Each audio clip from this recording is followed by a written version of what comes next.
జీవితంలో సరైన దారి తెలియకపోతే గమ్యం చేరుకోవడం ఎంత కష్టమో, యూపీఎస్సీ లాంటి పెద్ద పరీక్షల్లో సరైన ఎలిజిబిలిటీ తెలియకపోతే ప్రిపరేషన్ కూడా అంతే వృధా అవుతుంది. Welcome everyone. ఈరోజు మనం చాలా ముఖ్యమైన విషయం గురించి మాట్లాడుకోబోతున్నాం. అదే మనకు ఎంతో ఇష్టమైన, ఎంతో మంది కలల ఉద్యోగమైన యూపీఎస్సీ, ఈపీఎఫ్ఓ, ఏపీఎఫ్సీ మరియు అసిస్టెంట్ లేబర్ కమిషనర్ అంటే ఏఎల్సీ పరీక్షలకు సంబంధించిన కంప్లీట్ ఎలిజిబిలిటీ క్రైటీరియా. హ్మ్. టాపిక్‌లోకి వెళ్ళే ముందు ఒక చిన్న విషయం. మీరు గనక మన స్కై అకాడమీకి కొత్తయితే వెంటనే మన టెలిగ్రామ్ ఛానల్‌లో జాయిన్ అవ్వండి. అక్కడ మీకు best colourful materials, exam updates, daily quizzes అన్నీ ఫ్రీగా దొరుకుతాయి. సరే, ఇక మనం టాపిక్‌లోకి వెళ్దాం. UPSC, EPFO, APFC vs ALC eligibility criteria. చూడండి మిత్రులారా, చాలామంది ఆశావహులు ఎంతో కష్టపడి ఇప్పటికే యూపీఎస్సీ, ఈపీఎఫ్ఓలోని ఏపీఎఫ్సీ పరీక్షకు ప్రిపేర్ అవుతున్నారు. మీలో కొంతమంది ఆల్రెడీ గతంలో ఏపీఎఫ్సీ పరీక్ష రాసి ఉండొచ్చు.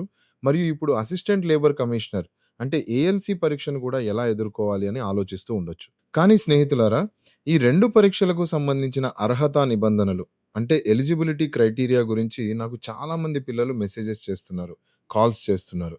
సార్, నాకు ఈ డిగ్రీ ఉంది, నేను ఎలిజిబులా? సార్, నాకు డిప్లొమా లేదు, నేను ఏఎల్సీ రాయొచ్చా? ఇలా ఎన్నో సందేహాలు వాళ్ళ మదిలో ఉన్నాయి. కాబట్టి ఈ వీడియోలో నేను ఈ 2 పరీక్షలకు సంబంధించిన అర్హతలను, ప్రతి చిన్న పాయింట్‌ని డీటెయిల్డ్‌గా విశ్లేషించడానికి ప్రయత్నిస్తాను. మీలో వీలైనంత ఎక్కువ మందికి అర్థమయ్యేలా, చాలా క్లియర్‌గా, ఎలాంటి గందరగోళం లేకుండా నేను దీని గురించి చర్చిస్తాను. మీ అర్హత విషయంలో మీకున్న సందేహాలన్నింటినీ ఈ క్లాస్ ద్వారా నేను దూరం చేస్తాను. మీ బుర్రలో ఉన్న ప్రతి ఒక్క డౌటు ఈ రోజుతో క్లియర్ అయిపోవాలి. కానీ మిత్రులారా, నేను మరింత లోతుగా వెళ్ళే ముందు ఒక చిన్న రిక్వెస్ట్. ఈ వీడియో ఇన్ఫర్మేషన్ మీకు యూజ్‌ఫుల్ అనిపిస్తే ఖచ్చితంగా లైక్ చేయండి. మరియు మన స్కై అకాడమీ ఛానెల్‌ని సబ్స్క్రైబ్ చేసుకోండి. ఇక ఎవరైతే యూపీఎస్సీ, ఈపీఎఫ్ఓ, ఏపీఎఫ్సీ మరియు ఏఎల్సీ పరీక్షలు రాయాలని సీరియస్‌గా సిద్ధమవుతున్నారో, వాళ్ళ కోసం మన స్కై అకాడమీ ఒక అద్భుతమైన అవకాశం తీసుకొచ్చింది. అదే మన ఈపీఎఫ్ఓ సురక్ష కోర్స్. 2 తెలుగు రాష్ట్రాల్లో ఇంత ఎక్స్‌టెన్సివ్‌గా, ఇంత డెప్త్‌గా, పర్సనల్ గైడెన్స్ మరియు మెమరీ హింట్స్‌తో ఈపీఎఫ్ఓకి కంప్లీట్ కోర్స్ అందించే అకాడమీ మరొకటి లేదని నేను చాలా గర్వంగా చెప్పగలను. ఈ బ్యాచ్‌లో ఏముంటుంది? లేబర్ లాస్, అకౌంట్స్ మరియు అన్ని ఇతర సబ్జెక్ట్స్ పూర్తిగా కవర్ చేయబడతాయి. లేబర్ లాస్‌ని ఈజీగా గుర్తుపెట్టుకోవడానికి బెస్ట్ మెమరీ హింట్స్, అకౌంట్స్‌కి సంబంధించి ఇన్ డెప్త్ నాలెడ్జ్, మోడర్న్ హిస్టరీకి మైండ్ మ్యాప్స్, ఇలా ఎన్నో ఇందులో ఉంటాయి. అన్నిటికంటే ముఖ్యమైనది మన పర్సనల్ గైడెన్స్. రోజు ఉదయం 6 గంటలకు మీకు ఆ రోజు చదవాల్సిన డైలీ షెడ్యూల్ వస్తుంది. మళ్ళీ సాయంత్రం 6 గంటలకు ఆ షెడ్యూల్ పైన ఖచ్చితంగా టెస్ట్ ఉంటుంది. మీకంటూ ఒక separate 1-to-1 private Telegram channel ఉంటుంది. దీనివల్ల మీ ప్రిపరేషన్‌లో ఒక బాధ్యత, జవాబుదారీతనం వస్తుంది. ఇదంతా కేవలం 1499కి మాత్రమే అందుబాటులో ఉంది. ఒకవేళ మీకు గైడెన్స్ అవసరం లేదు అనుకుంటే కంప్లీట్ వీడియో కోర్స్ 999కే లభిస్తుంది. యాప్ లింక్ కింద డిస్క్రిప్షన్‌లో ఉంది. ఫాస్ట్‌గా జాయిన్ అవ్వండి. సరేనా? ఇప్పుడు ఈ రోజు వీడియోలో మనం ముఖ్యంగా 3 అజెండాల గురించి మాట్లాడబోతున్నాము. మొదటి అజెండా ఏమిటి? మనం ముందుగా ఏపీఎఫ్సీ పరీక్షకు సంబంధించిన కంప్లీట్ అర్హతను పరిశీలిస్తాము. తద్వారా మీలో ఎవరికైనా ఏమాత్రం సందేహం ఉన్నా అది పూర్తిగా స్పష్టమవుతుంది. అప్పుడు మనం రెండవ అజెండా కింద అసిస్టెంట్ లేబర్ కమిషనర్ అనగా ఏఎల్సీ పరీక్ష అర్హత ప్రమాణాల గురించి చర్చిస్తాము. మీరు ఈ పరీక్షల ఎలిజిబిలిటీ గురించి తెలుసుకున్న తర్వాత ఆఖరిగా మన మూడవ అజెండాలో అసలు ఈ డిప్లొమా కోర్సుల ప్రభావం ఈ 2 పరీక్షల్లో ఎలా ఉంటుంది అనేది కూడా చూద్దాం. ఎందుకంటే చాలామంది పిల్లలు పదే పదే అడుగుతారు. సార్, మాకు లేబర్ లాస్‌లో గాని, హెచ్ఆర్‌లో గాని డిప్లొమా లేకపోతే ఏపీఎఫ్‌సీకి అర్హత సాధించగలమా? ఒకవేళ లేకపోతే అసలు పరీక్షకు దరఖాస్తు చేసుకోలేమా అని. ఇక్కడ మనం ఆ విషయాన్ని కూడా పూర్తిగా స్పష్టం చేస్తాము. అర్థమైందా? కాబట్టి ముందుగా మనం ఏపీఎఫ్‌సీ పరీక్షకు అర్హత ప్రమాణాలతో స్టార్ట్ చేద్దాం. Age limit and relaxations for APFC. మనం అర్హత కోసం దరఖాస్తు చేయాలి అనుకున్నప్పుడల్లా ముందుగా ఏది చెక్ చేస్తాం? అవును, వయస్సు. వయో అర్హత ఎంతుంది? ఏజ్ లిమిట్ ఎంత అని చూస్తాం కదా! ఒక ఫార్మ్ నింపాలి అంటే ముందుగా మన వయస్సు దానికి సరిపోతుందా లేదా అనేది ముఖ్యం. కాబట్టి స్నేహితులారా, జాగ్రత్తగా వినండి. మీరు గనక జనరల్ కేటగిరీకి చెందినవారైతే, లేదా మీరు ఈడబ్ల్యూఎస్ అంటే ఎకనామికల్లీ వీకర్ సెక్షన్ కేటగిరీకి చెందినవారైతే, ఇక్కడ ఈ 2 కేటగిరీల వారికి ఏపీఎఫ్‌సీ పరీక్షలో గరిష్ట వయోపరిమితి 35 సంవత్సరాలుగా నిర్ణయించబడింది. మీరు ఏ ఇతర రిజర్వేషన్ వర్గానికి చెందకపోయినా, కేవలం అన్‌రిజర్వ్డ్ లేదా ఈడబ్ల్యూఎస్ అయితే మీకు 35 సంవత్సరాల వరకే అవకాశం ఉంటుంది. ఒక్క నిమిషం. ఇక్కడ ఇంకో పాయింట్ ఉంది. కనీస వయోపరిమితి గురించి నోటిఫికేషన్‌లో ఏమైనా చెప్పారా? ఇక్కడ చాలామంది కన్‌ఫ్యూజ్ అవుతారు. ఒకవేళ నేను ఏపీఎఫ్‌సీ పరీక్షకు వయోపరిమితి గురించి మాట్లాడితే, వయోపరిమితిలో 2 రకాలుంటాయి. ఒకటి కనీస వయోపరిమితి అంటే మినిమమ్ ఏజ్. రెండవది గరిష్ట వయోపరిమితి అనగా మాక్సిమం ఏజ్.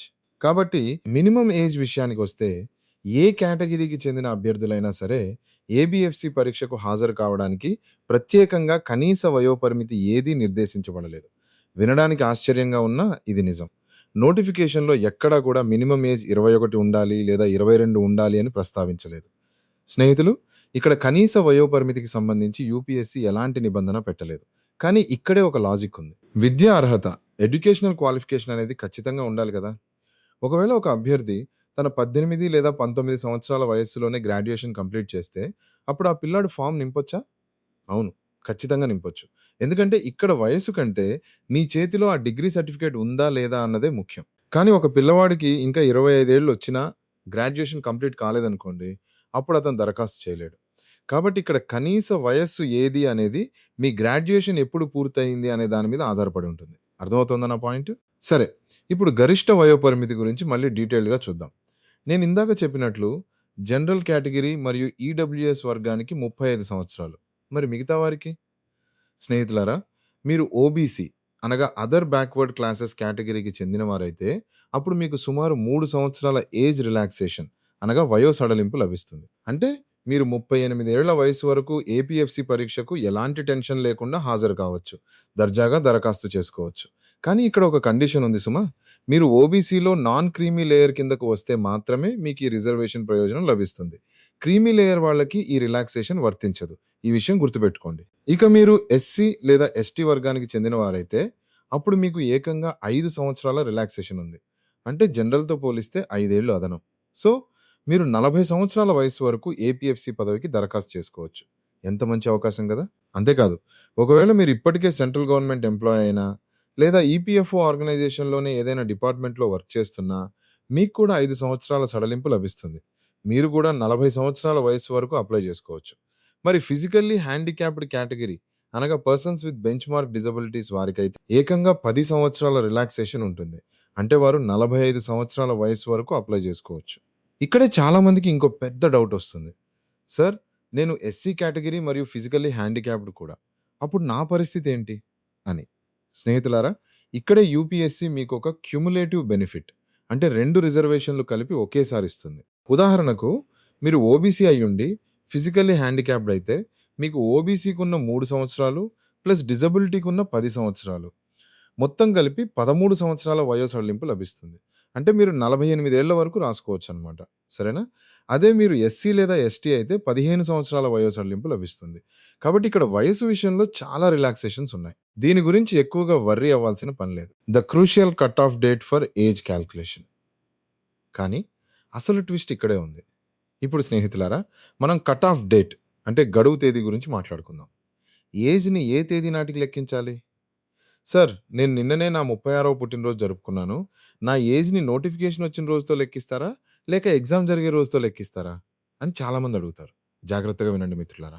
ఏజ్‌ని లెక్కించడానికి కట్ ఆఫ్ డేట్ ఏంటంటే, ఆ దరఖాస్తు ఫారం నింపడానికి వారిచ్చిన లాస్ట్ డేట్ ఏదైతే ఉంటుందో, ఆ తేదీ నాటికి మీ వయసుని కౌంట్ చేస్తారు.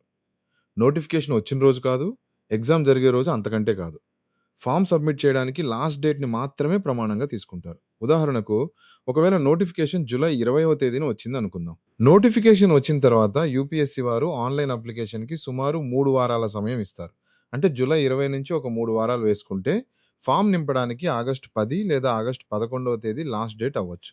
ఇప్పుడు మీరు ఆగస్టు 11వ తేదీ నాటికి మీ వయసు ఎంతుందో చూసుకోవాలి. ఆ రోజుకి మీకు ఎగ్జాక్ట్‌గా 35 సంవత్సరాలు దాటకూడదు. అర్థమవుతోందా? కొంచెం ప్రాక్టికల్‌గా ఆలోచిద్దాం. ఉదాహరణకు, ఒక జనరల్ కేటగిరీ అభ్యర్థి పుట్టిన తేదీ ఆగస్టు 11, 1991 అనుకుందాం. లాస్ట్ డేట్ కూడా ఆగస్టు 11, 2026 అని పెట్టుకుందాం. అప్పుడు ఆ రోజుకి అతనికి కరెక్ట్‌గా 35 సంవత్సరాలు నిండుతాయి. అంటే 35 ఏళ్ల వయసు స్టార్ట్ అయింది కాబట్టి అతను ఎలిజిబుల్ కాడు. అదే అతని పుట్టిన తేదీ ఆగస్టు 12, 1991 అయితే అప్లికేషన్ లాస్ట్ డేట్ అయిన ఆగస్టు 11 నాటికి అతని వయస్సు 34 సంవత్సరాల 364 రోజులు మాత్రమే ఉంటుంది. 35 ఇంకా నిండలేదు కాబట్టి అతను హ్యాపీగా అప్లై చేసుకోవచ్చు. ఇది చాలా సెన్సిటివ్ ఇష్యూ మిత్రులారా. ఒక్క రోజు తేడాతో కూడా చాలా మందికి ఛాన్స్ మిస్ అవుతుంది. కాబట్టి ఇక్కడ మీ వయోపరిమితి అనేది దరఖాస్తును పూరించడానికి ఉన్న చివరి తేదీ ఆధారంగానే నిర్ణయం తీసుకోబడుతుంది. దీని గురించి ఇప్పుడు అందరికీ ఫుల్ క్లారిటీ వచ్చిందని నేను ఆశిస్తున్నాను. ఏజ్ గురించి ఎవరికీ ఎలాంటి సందేహం ఉండకూడదు. సరే, ఏజ్ గురించి అంతా క్లియర్ కదా! ఇప్పుడు వయసు తర్వాత అత్యంత ముఖ్యమైనది మన ఎడ్యుకేషనల్ క్వాలిఫికేషన్స్. దాని గురించి ఇంకొంచెం డీప్‌గా వెళ్దాం. Educational qualifications for APFC essential vs desirable. ఇప్పుడు స్నేహితులారా, విద్యాపరమైన అర్హత గురించి మాట్లాడితే, ఇక్కడ మీరు నేను చెప్పేది చాలా జాగ్రత్తగా వినాలి.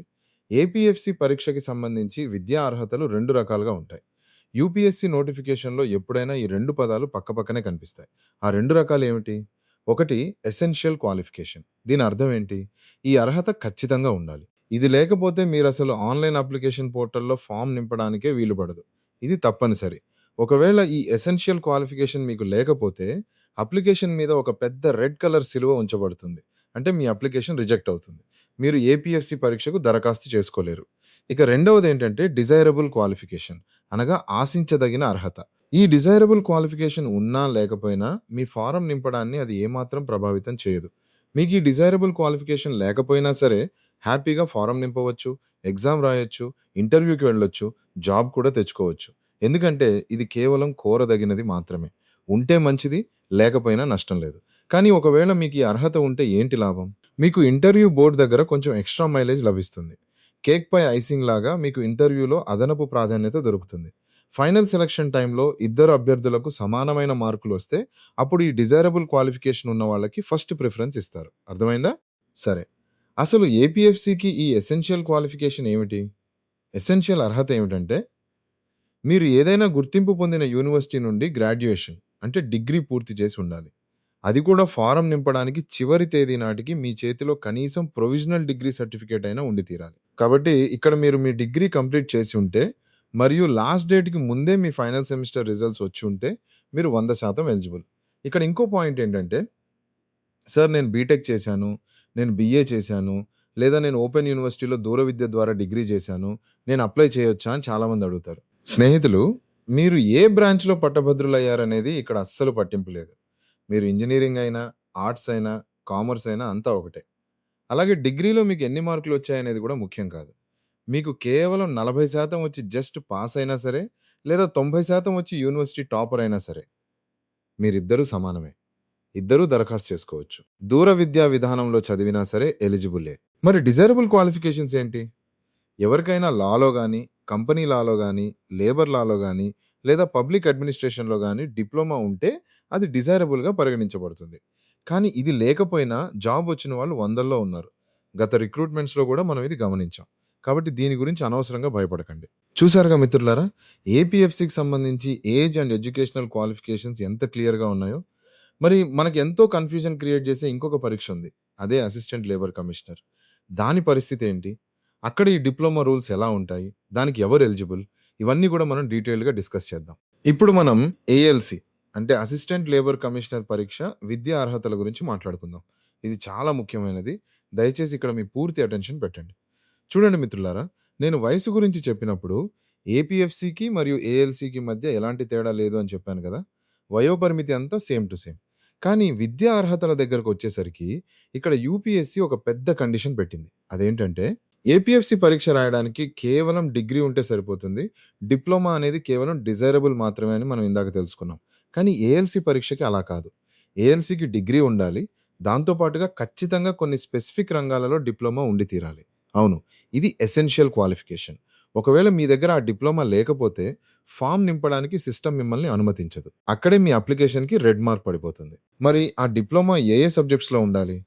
యూపీఎస్‌సి నోటిఫికేషన్ ప్రకారం మీరు సోషల్ వర్క్ అనగా సామాజిక సేవలో గాని, లేదా లేబర్ వెల్ఫేర్ అనగా కార్మిక సంక్షేమంలో గాని, లేదా ఇండస్ట్రియల్ రిలేషన్స్ అనగా పారిశ్రామిక సంబంధాల్లో గాని, లేదా పర్సనల్ మేనేజ్మెంట్ మరియు లేబర్ లా అనగా సిబ్బంది నిర్వహణ మరియు కార్మిక చట్టంలో గాని డిప్లొమా చేసుండాలి. ఇవి చాలా స్పెసిఫిక్ డిప్లొమా కోర్సులు. వీటిలో ఏదో ఒక డిప్లొమా మీ చేతిలో ఉంటేనే మీరు ఏఎల్‌సి పరీక్షకు దరఖాస్తు చేసుకోవడానికి 100% అర్హులు. ఇక్కడ ఇది కేవలం కోరదగినది కాదు. ఇది అత్యవసరమైనది. ఇది లేకపోతే కుదరదు. కానీ ఒక్క నిమిషం. ఇక్కడే ఒక అద్భుతమైన ట్విస్ట్ ఉంది. యూపీఎస్‌సి తమ విధానాలను ఎప్పటికప్పుడు మార్చుకుంటూ అభ్యర్థులకు అనుకూలంగా కొన్ని సడలింపులు ఇస్తూ ఉంటుంది. ఒకానొక దశలో కేవలం లా డిగ్రీ ఉంటే దాన్ని డిజైరబుల్‌గా పరిగణించారు. కానీ ఆ తర్వాత ఈ అర్హతల పరిధిని మరింతగా విస్తృతం చేశారు. దానికి కారణం ఏంటంటే కొన్నిసార్లు డిప్లొమా ఉన్న అభ్యర్థులు చాలా తక్కువ మంది ఉంటారు. లేదా క్వాలిటీ ఉన్న క్యాండిడేట్స్ దొరకకపోవచ్చు. అటువంటి పరిస్థితుల్లో యూపీఎస్సీ తన విచక్షణను ఉపయోగించి కేవలం డిప్లొమా ఉన్నవాళ్లే కాకుండా ఆ సబ్జెక్ట్‌కి సంబంధించిన నాలెడ్జ్ ఉన్న ఇతర డిగ్రీల వారిని కూడా ఎలిజిబుల్‌గా ప్రకటించింది. దీని అర్థం ఏంటి? జాగ్రత్తగా వినండి. ఒకవేళ మీరు మీ గ్రాడ్యుయేషన్‌లో గాని, లేదా మీ పోస్ట్ గ్రాడ్యుయేషన్‌లో గాని కామర్స్ అనగా వాణిజ్య శాస్త్రం, లేదా లా అనగా న్యాయశాస్త్రం, లేదా హ్యూమన్ రిసోర్స్ మేనేజ్మెంట్ అనగా మానవ వనరుల నిర్వహణ. ఈ మూడింటిలో ఏదైనా ఒక సబ్జెక్టుతో డిగ్రీ పూర్తి చేసి ఉంటే, అప్పుడు మీకు పైన చెప్పిన డిప్లొమా లేకపోయినా సరే, మీరు ఏఎల్సీ పరీక్ష రాసుకోవచ్చు. అదన్నమాట విషయం. అంటే మీరు బీకామ్ చదివినా, లేదా ఎంకామ్ చదివినా, లేదా ఎల్ఎల్బీ చేసి లాయర్ అయినా, లేదా ఎంబీఏ హెచ్ఆర్ చేసినా, మీకు ఆ డిప్లొమాతో పనే లేదు. మీరు నేరుగా ఏఎల్సీ ఎగ్జామ్‌కి దరఖాస్తు చేసుకోవచ్చు. ఎందుకంటే బీకామ్‌లో గాని, ఎల్ఎల్బీలో గాని ఆటోమేటిక్‌గా ఈ labour loss, company loss, accounts అన్నీ కవర్ అయిపోతాయి కాబట్టి యూపీఎస్సీ వాళ్ళు ఈ అద్భుతమైన సడలింపిచ్చారు. వాళ్ళ ఉద్దేశ్యం ఏంటంటే సబ్జెక్ట్ నాలెడ్జ్ ఉన్న బెస్ట్ టాలెంట్‌ని తీసుకోవాలి అని. ఇది నిజంగా కామర్స్ మరియు లా బ్యాక్‌గ్రౌండ్ ఉన్న వాళ్ళకి ఒక అద్భుతమైన వరం లాంటిది. వాళ్ళకి ఏపీఎఫ్‌సీ రాసుకునే అవకాశం ఉంది. ఏఎల్సీ రాసుకునే అవకాశం గూడా ఉంది. మరి నాన్ కామర్స్, నాన్ లా బ్యాక్‌గ్రౌండ్ వాళ్ళ పరిస్థితేంటి? అంటే ఎవరైతే బీఏ, బీఎస్సీ లేదా ఇంజినీరింగ్ చేసున్నారో వాళ్ళు ఏఎల్సీ రాయొచ్చా? ఇక్కడ ఒకటే లాజిక్. మీరు బీటెక్ గాని, బీఎస్సీ గాని చేసుంటే మీకు డైరెక్ట్‌గా ఏఎల్సీకి అప్లై చేసే అవకాశం లేదు. కానీ ఆ బీటెక్‌తో పాటు మీరు గనక హెచ్ఆర్‌లో డిప్లొమా గాని, లేదా లేబర్ లాలో డిప్లొమా గాని ఎక్కడైనా చేసుంటే అప్పుడు మీరు మళ్ళీ ఎలిజిబుల్ అవుతారు. అర్థమవుతుందా ఈ కాలిక్యులేషన్? మీకింకా బాగా అర్థం కావడానికి ఒక 3 చిన్న ఉదాహరణలు చెప్తాను వినండి. ఇమాజిన్ స్టూడెంట్ ఏ ఉన్నాడు. అతనికి 28 సంవత్సరాలు. తను బీఏ హిస్టరీ చదివాడు. తన దగ్గర ఎలాంటి డిప్లొమా లేదు. ఇప్పుడు అతను దేనికి ఎలిజిబుల్? అతను కేవలం ఏపీఎఫ్‌సీకి మాత్రమే ఎలిజిబుల్. ఏఎల్‌సీకి ఎలిజిబుల్ కాదు. ఎందుకంటే డిప్లొమా లేదు. అతని డిగ్రీ కామర్స్ కూడా కాదు. ఇప్పుడు స్టూడెంట్ బిని చూద్దాం. ఆమెకి 32 సంవత్సరాలు. SC category. ఆమె బీకామ్ చదివింది. డిప్లొమా లేదు. ఇప్పుడు ఆమె దేనికి ఎలిజిబుల్? ఆమె ఇటు ఏపీఎఫ్‌సీకి, అటు ఏఎల్‌సీకి కూడా ఎలిజిబుల్. ఎందుకంటే బీకామ్ చదివిన వాళ్ళకి డిప్లొమా కండిషన్ నుండి మినహాయింపు ఉంది కాబట్టి. ఇక మూడో వ్యక్తి స్టూడెంట్ సి. అతను బీటెక్ మెకానికల్ ఇంజినీరింగ్ చేశాడు. కానీ పక్కనే పర్సనల్ మేనేజ్మెంట్‌లో పీజీ డిప్లొమా కూడా చేశాడు. వయస్సు 26. ఇప్పుడు తను దేనికి ఎలిజిబుల్? తను కూడా రెండింటికి ఎలిజిబుల్. ఎందుకంటే బీటెక్ అయినా సరే చేతిలో ఆ డిప్లొమా ఉంది కాబట్టి ఏఎల్సీ ఫార్మ్ హ్యాపీగా యాక్సెప్ట్ అవుతుంది.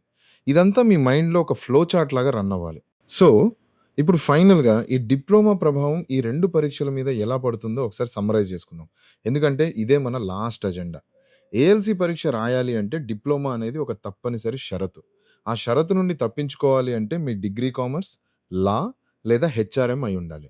ఈ రెండింటిలో ఏది లేకపోతే మీరు ఏఎల్సీ రాయలేరు. కాబట్టి ఎవరైతే ఏఎల్సీపై కూడా కన్నేసారో వాళ్ళు ఖచ్చితంగా తమ క్వాలిఫికేషన్స్‌ని 1కి 2 సార్లు చెక్ చేసుకోవాలి. ఇక ఏపీఎఫ్‌సీ విషయానికొస్తే దీనికి డిప్లొమాతో ఎలాంటి పని లేదు. డిప్లొమా ఉన్నా, లేకపోయినా డిగ్రీ ఏ బ్యాక్‌గ్రౌండ్ అయినా దర్జాగా ఫార్మ్ నింపేయొచ్చు. మీకు డిప్లొమా ఉంటే ఇంటర్వ్యూలో అదొక బోనస్. అంతే తప్ప అది లేకపోతే మీకేం నష్టం లేదు. ఇదంతా విన్న తర్వాత మీలో ఎవరికీ ఎలిజిబిలిటీకి సంబంధించి ఎలాంటి డౌట్ లేదని నేను గట్టిగా నమ్ముతున్నాను. వయోపరిమితి విషయంలో ఏపీఎఫ్‌సీ మరియు ఏఎల్‌సీ మధ్య ఎలాంటి తేడా లేదు. ఎడ్యుకేషనల్ క్వాలిఫికేషన్స్‌లో ఉన్న ఆ ఒక్క తేడానే నేను మీకింత స్పష్టంగా విడమర్చి చెప్పాను. ఇక మీ పని ఒకటే. సిలబస్‌ని పక్కన పెట్టుకొని, మీ ప్రిపరేషన్‌ని యుద్ధ ప్రాతిపదికన స్టార్ట్ చేయడం. ఎందుకంటే, సమయం చాలా విలువైనది. రేపు నోటిఫికేషన్ వచ్చాక చూసుకుందాం అనుకుంటే మాత్రం, అప్పటికే కళ్ళు తెరిచి చదువుతున్న లక్షలాది మంది యాస్పిరెంట్స్ వెనక మీరు పడిపోతారు. అప్పుడు మళ్ళీ రిక్రూట్‌మెంట్ కోసం ఇంకో 5 ఏళ్ళు ఎదురు చూడాల్సొస్తుంది. ప్రిపరేషన్ ఎక్కడి నుండి స్టార్ట్ చేయాలో, ఏ బుక్స్ చదవాలో, గైడెన్స్ ఎలా తీసుకోవాలో తెలియక కన్‌ఫ్యూజ్ అయ్యే వాళ్ళ కోసం నేను మళ్ళీ చెప్తున్నాను. మన స్కై అకాడమీలో ఏపీఎఫ్‌సీ మరియు ఏఎల్‌సీ పరీక్షల కోసం చాలా డెడికేటెడ్‌గా, కంప్లీట్ ఎగ్జామ్ ఓరియెంటెడ్‌గా మాస్టర్ కోర్సులు రన్ అవుతున్నాయి. మీకు లా లాంటి సబ్జెక్ట్స్ కొత్తగా అనిపించినా సరే, మన ఫ్యాకల్టీ వాటన్నింటిని రియల్ లైఫ్ ఎగ్జాంపుల్స్‌తో చాలా ఈజీగా అర్థమయ్యేలా బోధిస్తారు. మీకు సెపరేట్‌గా పాలిటీ, హిస్టరీ లాంటి కోర్ జీఎస్ సబ్జెక్ట్స్ కావాలన్నా కూడా మన యాప్‌లో సెపరేట్ కోర్సులు అందుబాటులో ఉన్నాయి. ఎగ్జామ్ ఫార్మాట్‌కి తగ్గట్లుగా హై స్టాండర్డ్ టెస్ట్ సీరీస్ కూడా ప్రొవైడ్ చేస్తున్నాం. సో, సీరియస్‌గా ఉన్నవాళ్ళు లేట్ చేయకుండా కోర్స్ లింక్స్ డిస్క్రిప్షన్‌లో ఉన్నాయి. వెళ్లి చెక్ చేయండి. ఒక మంచి నిర్ణయం మీ భవిష్యత్తును మారుస్తుంది. చివరగా ఒక చిన్న హోంవర్క్ క్వెషన్. చూద్దాం ఈ క్లాస్ మీరు ఎంత శ్రద్ధగా విన్నారో. కింద కామెంట్స్‌లో నాకు ఆన్సర్ చెప్పండి. ఒక అభ్యర్థికి కేవలం బీఎస్సీ కంప్యూటర్స్ మాత్రమే ఉండి, అతనికి ఎలాంటి డిప్లొమా లేకపోతే, అతను ఏఎల్‌సీ పరీక్ష రాయడానికి అర్హుడా కాదా? ఏంటి దీనికి ఆన్సర్? అవునా? కాదా? కింద కామెంట్ సెక్షన్‌లో తెలియజేయండి. సరైన ఆన్సర్ ఇచ్చిన వాళ్ళ కామెంట్స్‌ని నేను ఖచ్చితంగా లైక్ చేస్తాను. మరొక అద్భుతమైన ఇన్ఫర్మేటివ్ టాపిక్‌తో మళ్ళీ కలుద్దాం. అప్పటి వరకు keep preparing, keep smiling. Thank you so much.